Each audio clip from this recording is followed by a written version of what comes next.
కొత్త భవనమైన అవగాహన లేదు.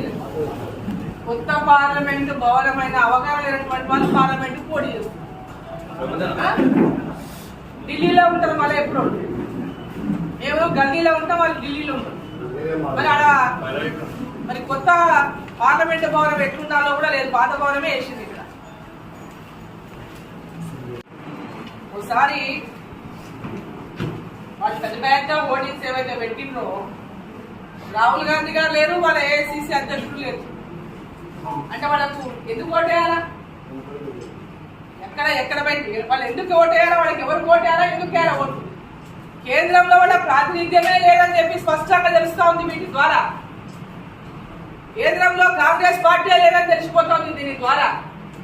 దేశంలో కాంగ్రెస్ లేదు, రాహుల్ గాంధీ లేడు, మల్లికార్జున ఖర్గే లేరు,